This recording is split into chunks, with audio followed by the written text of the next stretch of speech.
ఇక వీళ్ళిద్దరు ఒప్పందం బెయిల్ కోసం అయితే నిన్నటికి నిన్న మేడ్చల్ ఎమ్మెల్యే స్పష్టంగా చెప్పిండు, మేము బీజేపీ గెలిపిస్తాం, బీజేపీ గెలుస్తుంది మల్కాజ్గిరిలో అని. ఇంకా కూడా కేటీఆర్కు మరి సోయి ఉందా లేదా ఇలా మాట్లాడుకుంటా అసలు అప్పటికప్పుడు ఉన్న పలంగా నిజంగానే బీజేపీతో వీళ్ళకి వైరం ఉంటే మల్లారెడ్డిని పార్టీలకు వెళ్ళి సస్పెండ్ చేయాలి.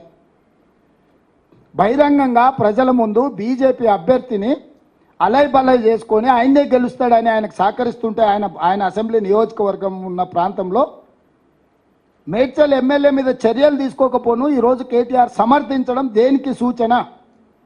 నేను మొదటి నుంచి చెప్పిన 5 పార్లమెంటు నియోజకవర్గాలను తాకట్టు పెట్టినరు బీజేపీకి బీఆర్ఎస్ వాళ్ళని. పోయినసారి నేను ఎంపీగా నిలబడ్డప్పుడు మల్కాజ్గిరిలో 31 సమావేశాలు పెట్టిండు కేటీఆర్ నన్ను ఓడించాలని. ఇలా ఇప్పటి వరకు ఒక్కటి పెట్టిండు, కార్యకర్తల సమావేశం అని చెప్పి పెట్టి ఆర్ఎల్ఆర్ను పిలిచి నీకు పైసలు ఇచ్చేది లేదు, నీకు ఏమైనా ఆస్తి ఉంటే అమ్ముకో అని చెప్పాడు. ఇన్ని వేల కోట్లు దోసుకున్నావు, బూత్ ఖర్చుల కన్నా ఆర్ఎల్ఆర్కి ఇవ్వాలి కదా. అంటే నువ్వు ఎన్నికలు చేయకు, వదిలేసాయి, ఈటల రాజేందర్ గెలవాలి. ఎక్కడన్నా ఈ మొత్తం ఎన్నికల పర్యటన మొదలైనాక ఈటల రాజేందర్కు వ్యతిరేకంగా ఎక్కడైనా కేటీఆర్ మాట్లాడిండా? కేసీఆర్కు వ్యతిరేకంగా ఈటల రాజేందర్ ఎక్కడైనా మాట్లాడిండా? నిన్న నా మీద సవాల్ విసురుతున్నాడు, నువ్వు భూములు అమ్మకుంటే రైతులకు రుణమాఫీ చేయని.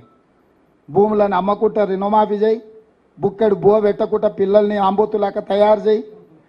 ఏందా రాజేందర్, ఏం మాట్లాడుతున్నావు నువ్వు?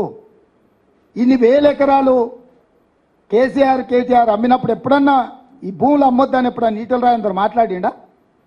హైదరాబాద్ చుట్టుముట్టూతా విలువైన వేలాది ఎకరాల భూముల్ని అమ్ముకోవడం, ఆక్రమించుకున్నప్పుడు రాజేందర్కి ఏ రోజు కూడా ఈ భూములు గుర్తురాలే. నేను ప్రజలకు మంచి చేద్దాము, ఏదేమైనా సరే మాకు అధికారం ఇచ్చిందే రైతు రుణమాఫీ చేయడానికి. 15 ఆగస్టు లోపల 2 లక్షల రూపాయల రుణమాఫీ చేస్తామని మేము కంకణబద్ధులమై కమిట్మెంట్తో మేము మాట్లాడుతుంటే, అరే ఆయన కష్టపడుతుంది కదా